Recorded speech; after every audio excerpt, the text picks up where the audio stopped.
This is the Good Neighbor Podcast, the place where local businesses and neighbors come together. Here's your host, Mike Sedita. Hello out there. Welcome to the Good Neighbor Podcast. I'm your host, Mike Sedita. We are working on episode 127 today, and we have Damian Jones. He is the owner of Revive Therapy and Wellness. Damian, how you doing today? Good. How you doing today, Mike? I am doing awesome. I'm trying to avoid some of the rainy, cloudy weather, staying inside, recording some podcasts, and talking to business owners like you. Yes, sir. I know you and I have kind of talked a little bit, but just in case you're not aware of what the Good Neighbor Podcast is, essentially the Good Neighbor Podcast was started in 2020 for business owners to get their message out to consumers and other business owners in the area to let them know what they're doing. And over the past now 4 years, the Good Neighbor Podcast has evolved into a national brand. We're in Denver, Atlanta, Virginia, all over the country. I'm the person here in the Tampa market that gets to talk to business owners like you, tongue-tied today. I think this is the sixth podcast I've recorded today. So listen, tell us a little bit about Revive Therapy. Yes, sir. Revive Therapy and Wellness is a holistic wellness company. We focus on massage therapy, cryotherapy, and we also have some holistic products as well. And holistic products like supplementation. Correct. Yeah, we sell tinctures, capsules, teas, sea moss, elderberry syrup. So we have a lot. Sea moss. I dated a woman that ate that sea moss. It was the grossest looking thing ever. I thought it was like the slime from Ghostbusters, but she swore by it. You know, like gave the whole detoxification and everything. It's great. So, yes, sir. So tell us a little bit about your background. I mean, have you always been this pillar of health, or what's the story behind how you got into this? No, actually, I was very obese at one point in time. So this just kind of came about. I actually lost 100 pounds. So in the process of me losing 100 pounds, I became a personal trainer.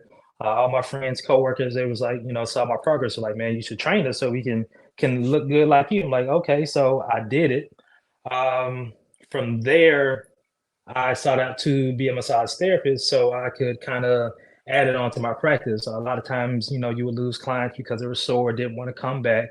Right. So I figured, I could beat them up, make them feel better, and then they'll come back.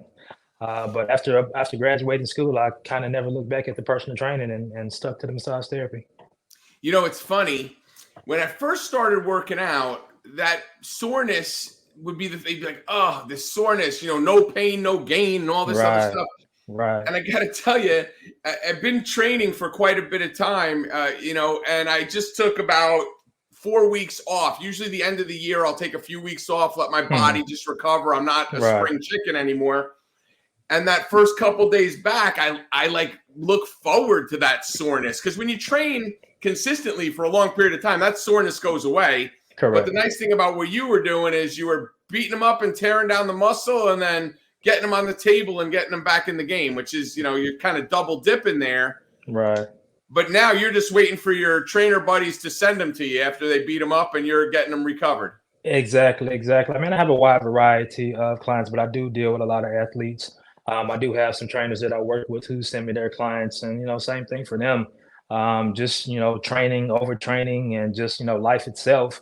Most of us have issues, neck, back, shoulders. Yeah. So that's typically, what's going on. But I mean, recovery is very important. I used to be one of the guys, train insane or go home and no days off until I started getting older. And I'm like, yeah, maybe I need to start listening to my body.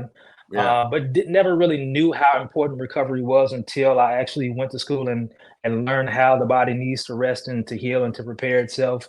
So, from there, I've kind of learned to listen to my body.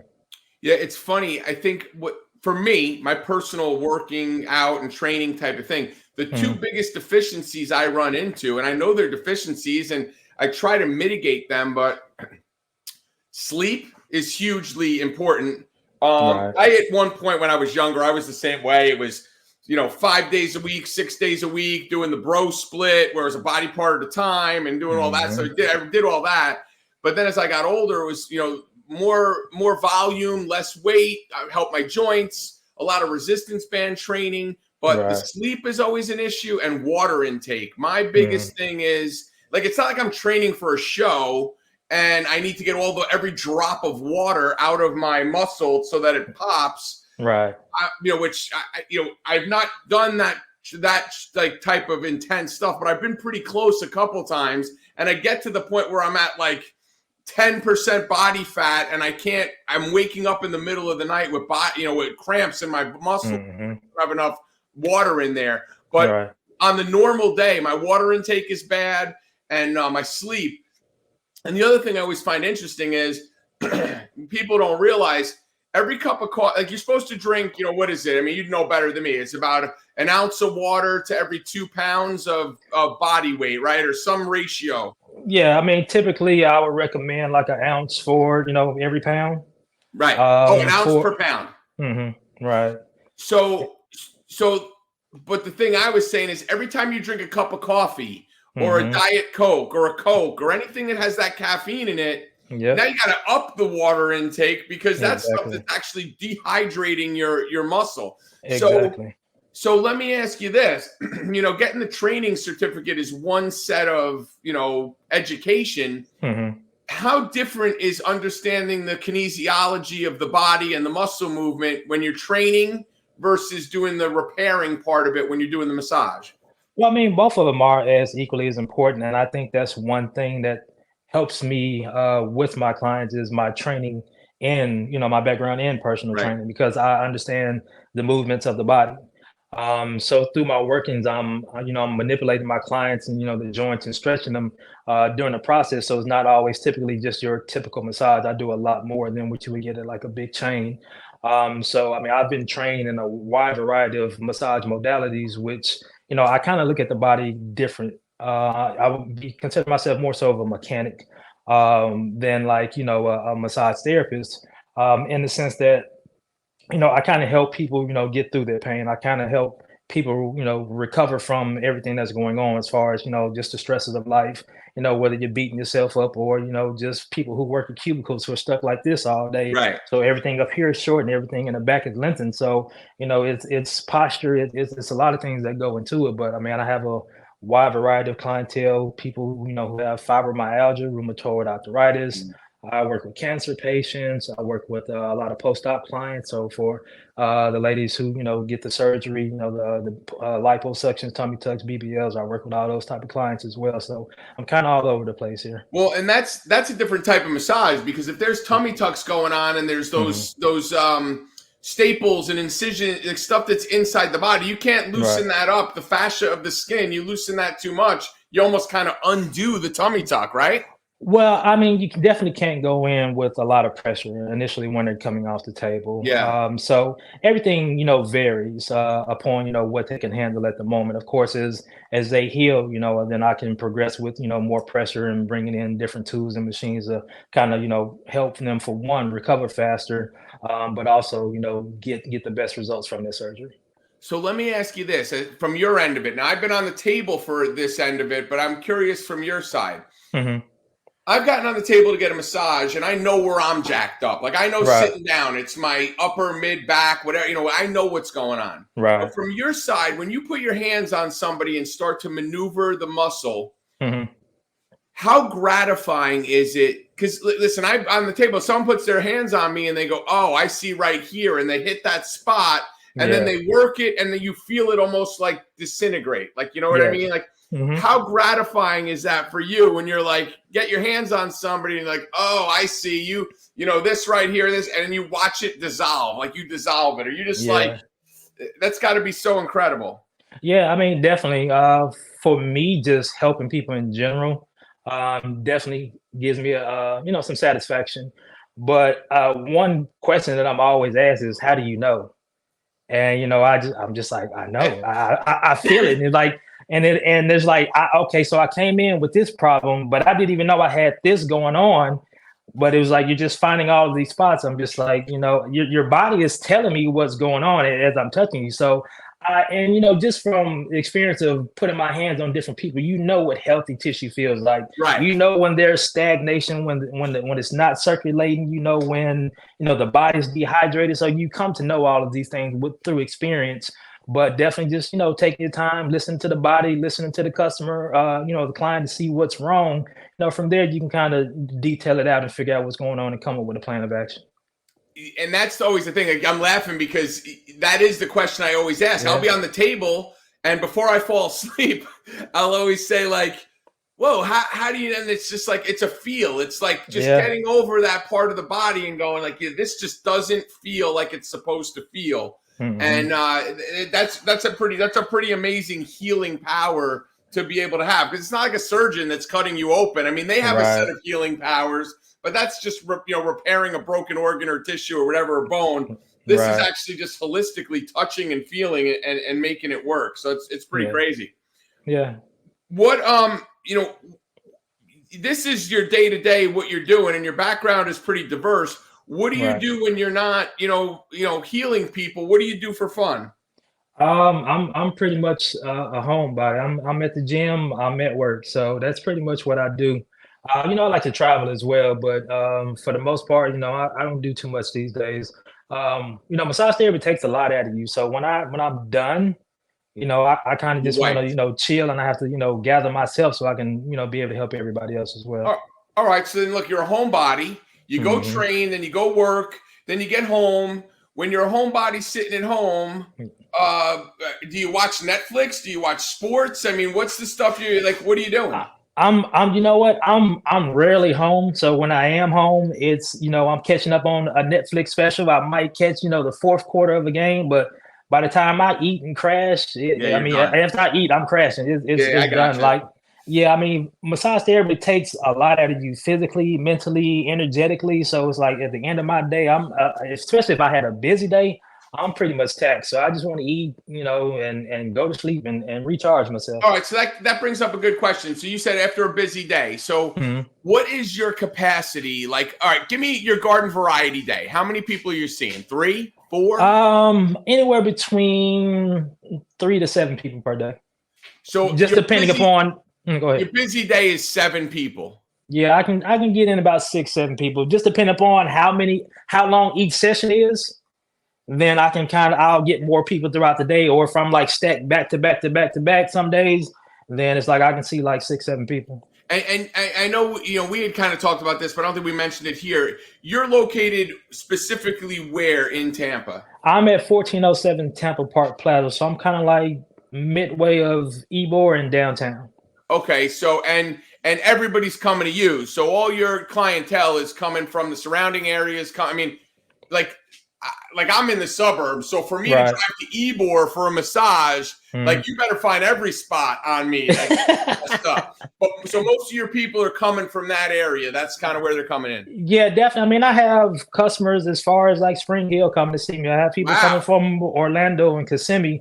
I've literally had a lady drive all the way up from Miami, come see me, and drive all the way back. So like, man. I have a client. I actually just seen him today. He's from DC. Every time he comes to town, he comes and see me. So I have clients kind of everywhere. That's awesome, man. So you're a homebody. You're kind of working. You're doing your thing. You've been in this business and you have this diverse background. One of the things I always like to ask business owners as they build their business is there been a time where you've run into some sort of challenge that you're like, man, I don't know if I'm gonna get through this, but somehow you do and got you to where you are today? Yeah, I mean, definitely. I mean, just the massage industry period is challenging. For one, it's a female-dominated industry. So me as a male, that kind of like a one flag. But for the most part, I say my most challenging part was COVID. You can't be hands-on people. I didn't work on anybody for like 3-4 months. And even when I did open back up, it was like super slow. But the worst thing about it, like I opened my company in 2018. Right. In 2020 came COVID. Right. So I'm literally starting to pick up at this point. I'm like starting to get busy at this point, and then the world just shuts down. So from the time that it opened back up, like I literally still haven't seen clients that I had before since COVID. Really? Yeah, it's been crazy. And I don't know if they moved away or they're not here, but it's steadily trickled. So actually in 2021, I was able to quit my job and do this full time. So just building the clientele has been one of the most challenging things as well. word of mouth, Instagram, Facebook. I do all my advertising, but I've done a lot of events in the city. I used to work like all the major races in the city as well, so that's how I kind of got my name out there as well. So the Gasparilla race, I've done the Ironmans, I've Okay, done those type of races. yeah, Okay, gotcha. yeah. Because when I initially graduated, my whole thing was I wanted to do sports massage. I wanted to work with athletes. Right. I had dreams of working for the Bucks. I had dreams of working for the Lakers. Just any sports team, period, really. Not the But Lakers, man. Come oh on, not the yes, Lakers. yes. I'm a diehard Laker fan. I was born there, and I'm gonna be purple and gold until I die. Listen, the Clippers are going to win a title before the Look, Lakers do. I'm not worried about the Clippers. Clippers can have all the fun they want, but as long as Los Angeles Lakers are in LA, we are LA. Well, listen, it's funny you say that. So the Nets have been generally better than the Knicks for a long time. Yeah. And even when the Nets were at their best, running the Harden and Durant, or even when they had Jason Kidd when they were going to the finals a couple years in a row. Yep. That area is still a Knicks area. It doesn't matter what the Nets do; it's never going to change that. So I get that part of it. But yeah, that's those type of. There's pros and cons to that, right? So my ex-wife worked for the team chiropractor for the Atlanta Falcons when we lived in Atlanta. Wow. Yeah. Very cool because she met John Smoltz, John Sherholtz, Tom Glavine, Mike Hampton, Plaxico Burress, Roddy White, met all these athletes. Right. But they're a pain in the ass. They are difficult to deal with. So, we used to laugh, and I said, well, who's coming in this afternoon? And listen, I'm going to out him on the pod. Roddy White was the worst. He's a receiver for the Falcons, and he'd have an appointment at 5:00, and this dude wouldn't show up until 6:30. And the guy who owned the practice was like, look, we got to wait. He's our client, which I get that part of it. 'Cause once he gets a bad reputation from him, he's going to spread it. But this dude had a clock that was probably set to Central Time, and he was living in the Eastern Time zone. So, that type of stuff is tough catering to that clientele. So, having a good group of people right in the area where you live that are consistent, the consistent ones are the best ones. I mean, that's the way to build the business.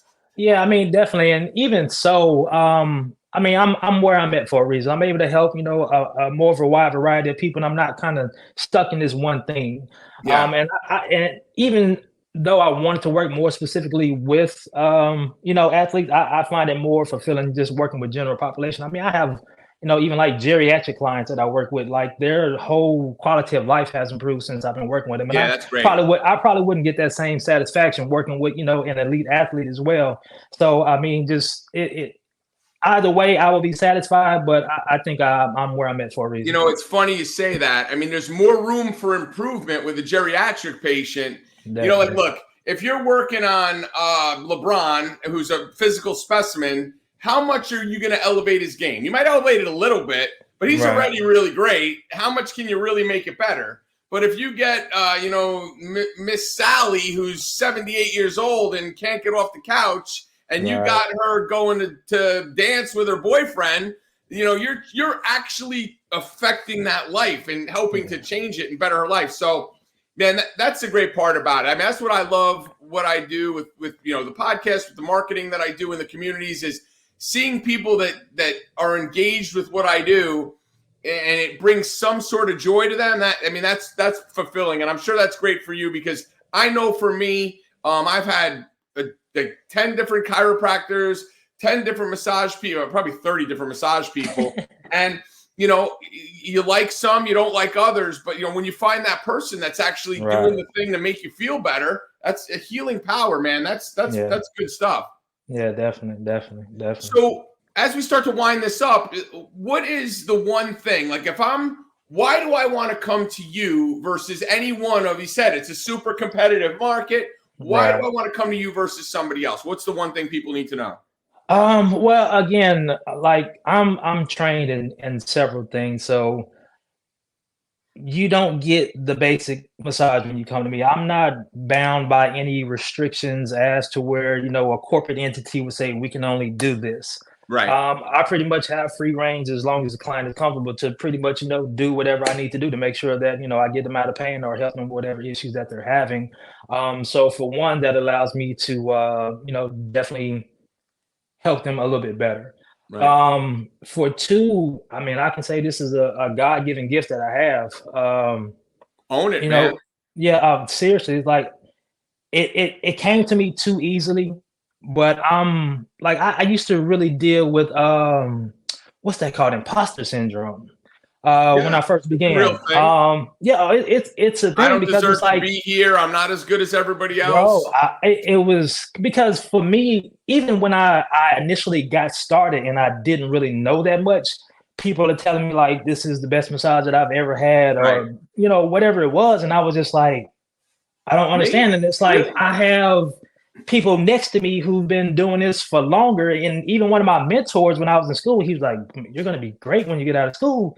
And I was just like, okay. And my teacher was like, you're gonna do great. And it was just like for a long time, I just feel like I wasn't that guy, but now I know that I am. I Right. mean, I've helped a lot of people. Even if you just check out my Google reviews, you can see like I've helped hundreds of people in the Tampa Bay area, and I'm looking forward to helping a whole lot more. So if someone's out there listening and they need that help, what's the best way to get a hold of you? Best way to get a hold of me is go to the website. You can go to revivetherapyandwellness.com. We are also on Instagram at Revive Therapy and Wellness. We do have Facebook as well. My phone number directly is 813-424-0038. Text message is better than calling. You definitely get a faster response. But just booking an appointment online is going to be the easiest way. You can see my calendar, all the services that I provide, and just come and I'll take care of you. Awesome. So if you're out there listening to this podcast, you're in the Ybor surrounding areas, or if you're in Washington, D.C. and you're flying in for the day, whatever works, you need to get in to see Damian. We're going to put all the links and all your socials and all that stuff in the podcast, but revivetherapyandwellness.com. But the best way, shoot him a text, 813-424-0038. Damian Jones, thank you for being a good neighbor. Thank you for being on the Good Neighbor podcast, man. Best of luck to you. Yes, sir. Thank you for having me. I appreciate you. Thanks for listening to the Good Neighbor Podcast Passcode. To nominate your favorite local businesses to be featured on the show, go to gnppasco.com. That's gnppasco.com or call 813-922-3610.